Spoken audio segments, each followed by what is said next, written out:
All right, guess who just stopped by Knowledge Society headquarters, came to visit me? Gary V. What up, my man? What's up, man? What's up? You I know ready? you're a busy man. You ready for some fire? We're talking some Jets and Knicks and everything good. Virtual reality, we're going to talk about entrepreneurship.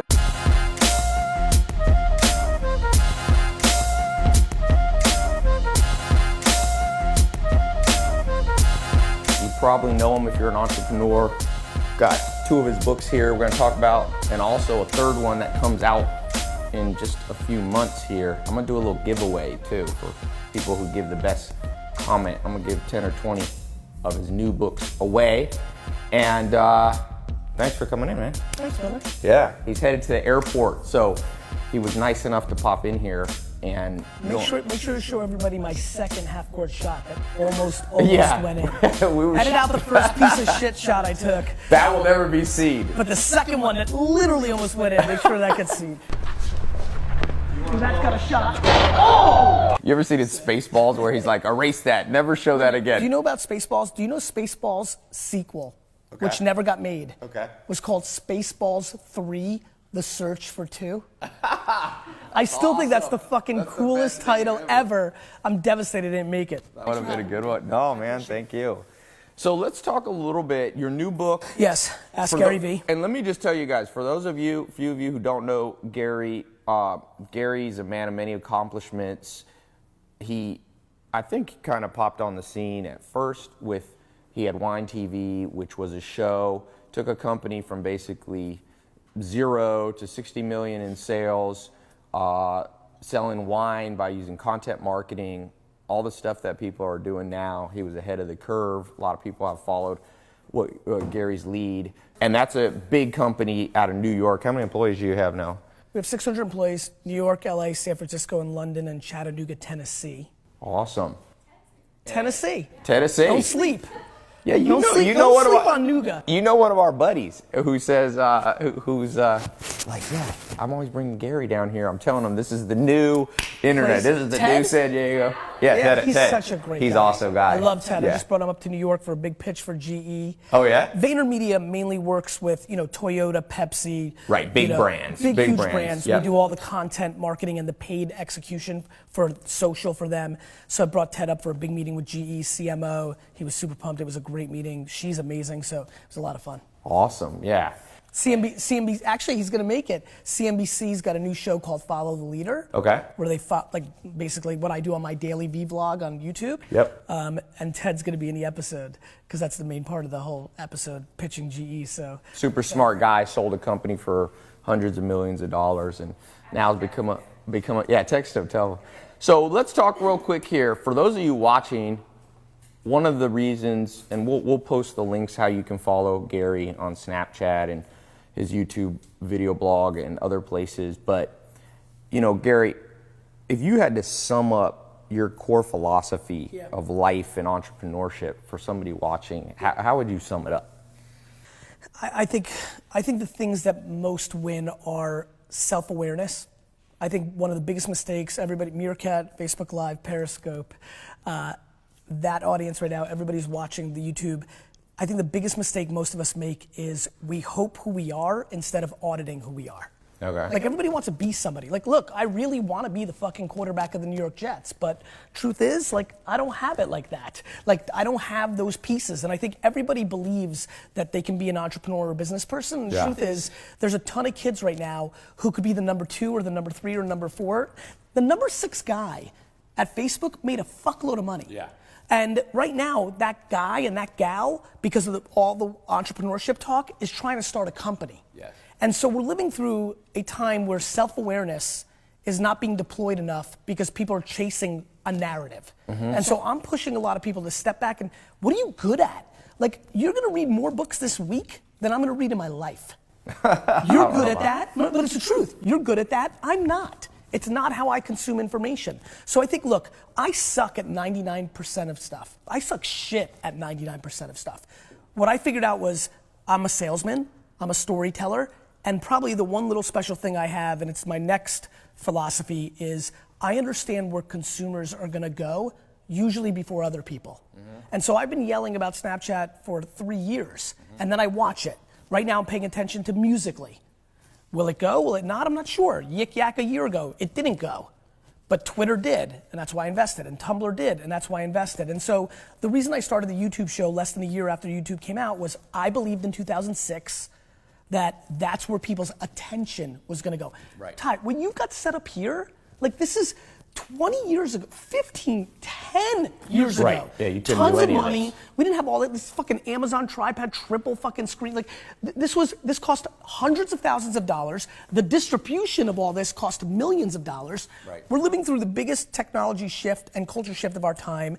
And so I think the principles are pretty pure. It's self-awareness. I think it's work ethic.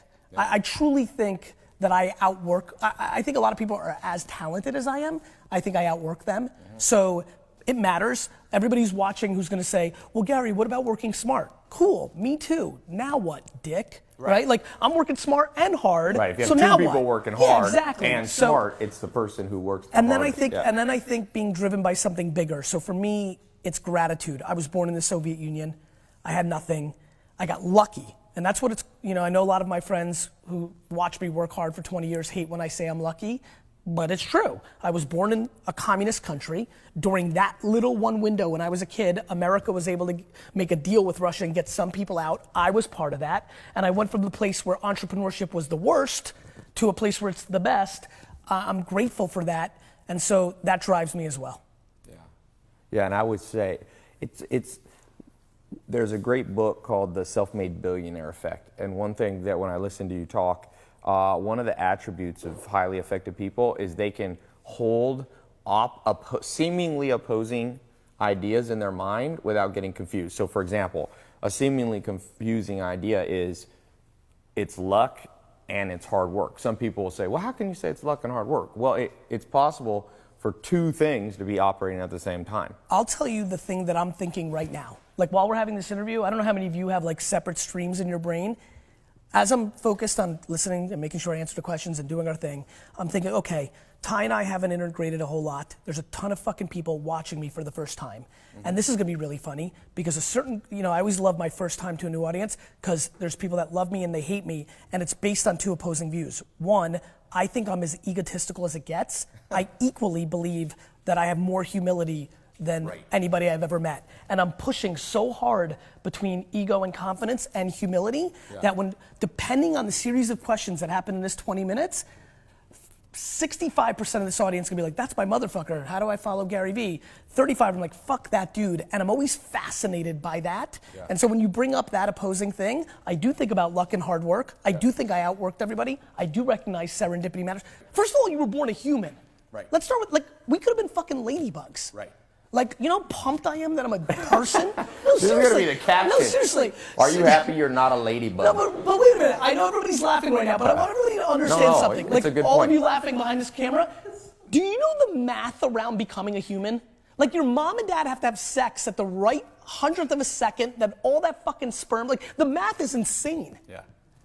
So first of all, I'm fucking pumped because I could have been a tree or a basketball or some horse shit like that. Number two, basketball, you're not born. I am sure of that. Like people, I'm watching the stream right now and people are complaining this sucks. And I get fucking 10,000 email a week saying, this didn't work out for me, or my favorite, Uber stole my idea. Fucking ideas. I don't even want to get on ideas. Everybody, it's only execution, right? Let me give you the 30 big ideas. Ready? The smart refrigerator. You want to build a $1 trillion business? You want to own 800 of these homes and 7,000 of those cars and 4 sports teams? Here it is. It's called the smart refrigerator. Everybody's gonna have a refrigerator in their kitchen. That refrigerator is gonna know when you're down to 1 Bud Light because you put in 6. There's gonna be 1 left and it's gonna reorder it for you. So it's gonna out arbitrage every retailer, Amazon, everybody. The refrige is gonna order it from Budweiser direct. Budweiser's gonna deliver it, and the fridge is gonna become this, Ty. Just like this has become the fucking machine and Apple makes a VIG on everything, that's your fridge on every consumer product. The smart kitchen. Amazon's already getting in that. Amazon's got that little sensor you put up. Bezos is a beast. Yeah. So Bezos is a monster. There you go, everybody. There you go, fucking Keith Mintz and Javier fucking and Leonidas the King and Marcus J. Alford. There's your idea, right? There's your idea. But here's the real fucking game. Who's gonna execute? Right. Who's gonna hire the right people? Who's gonna make the product? Who's gonna make the JVs with fucking the brands? Like, who's gonna execute? Ideas, fuck, man. Anyway, I'm sorry. All right, let's talk. It's true.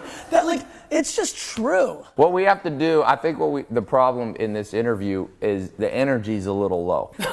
So we need to bring it up a notch so that everybody doesn't fall asleep on it.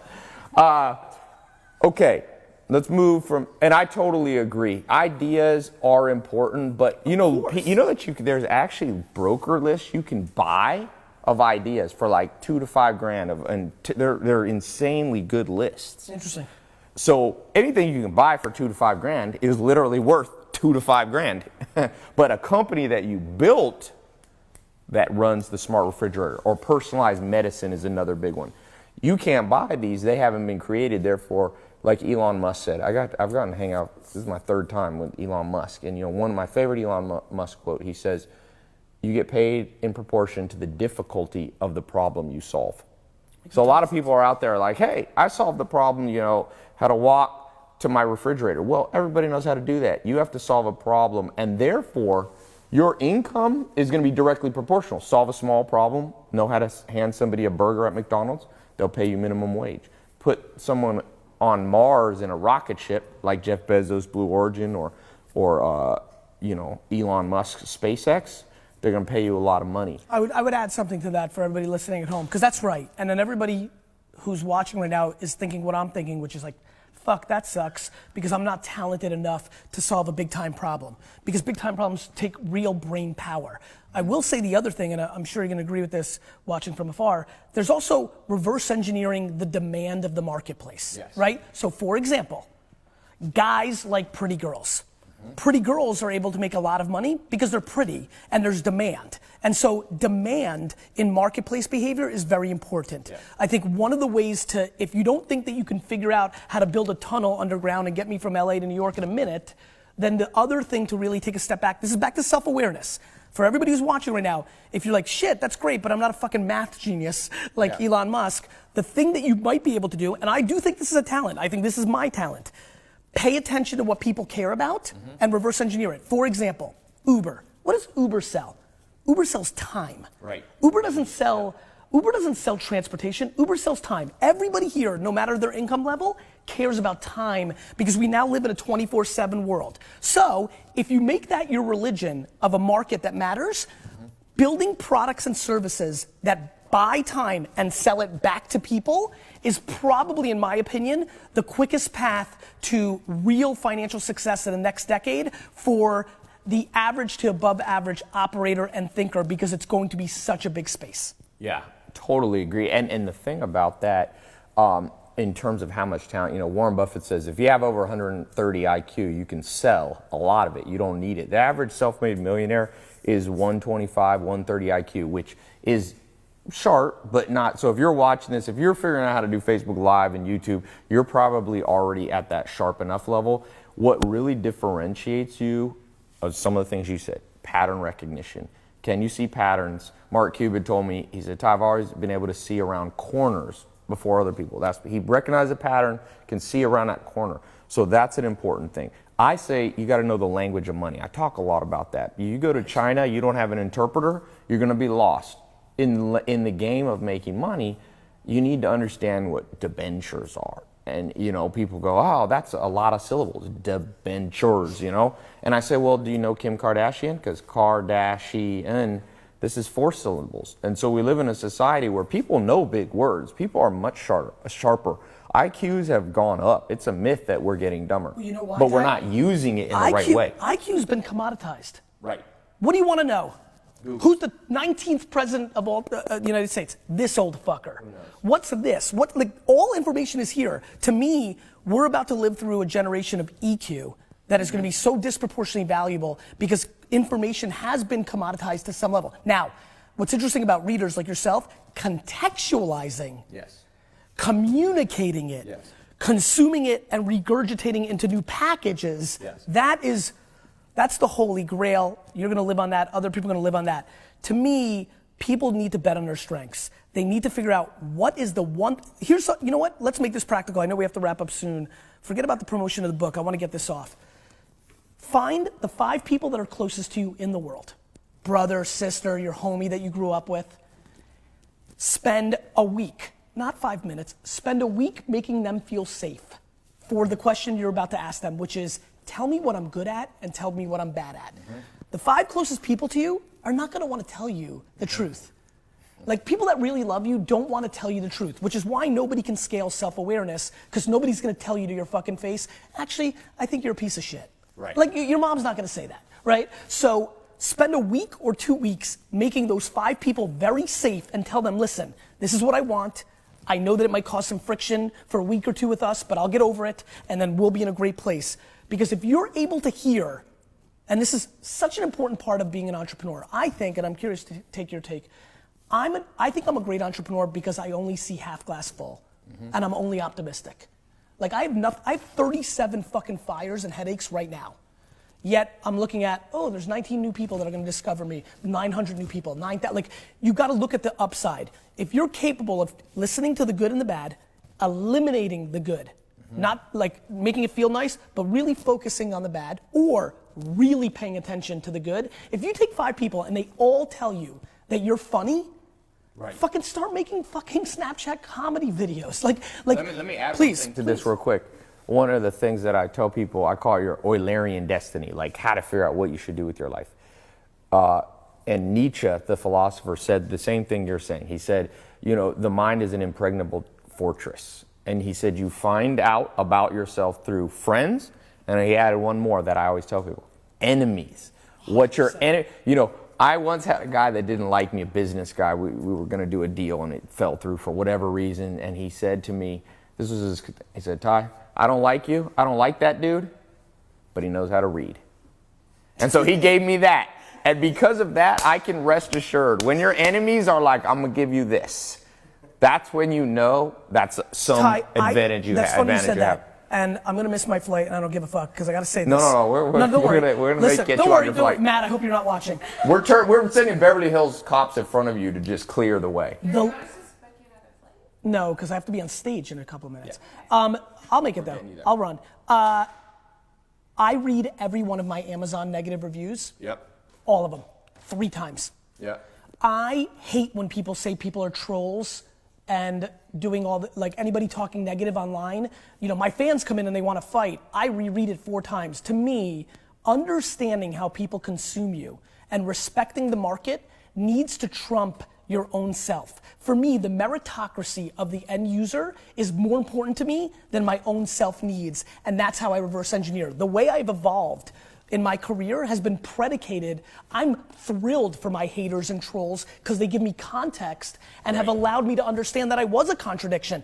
10 years ago, when you say that comment, opposing views, it would have flew over my head. Yeah. Now I've lived it. Yeah. Now I get it. Look, if the first time you ever saw me, I go on stage and I say, you all suck and I'm the best, you know, I get it. All right, we're wrapping up here in 60 seconds. Got one question for you. You live people get to see this, but this is only for people in the accelerator, which is kind of my advanced thing. I want to put a little special thing, bonus from you. Okay. Bonus question for the accelerator for you, Gary. Okay. Most cutting edge thing you're willing to share that an entrepreneur should know, a specific app that you see working. I'll give you a ton of shit because I love the practical part of me. There are several things.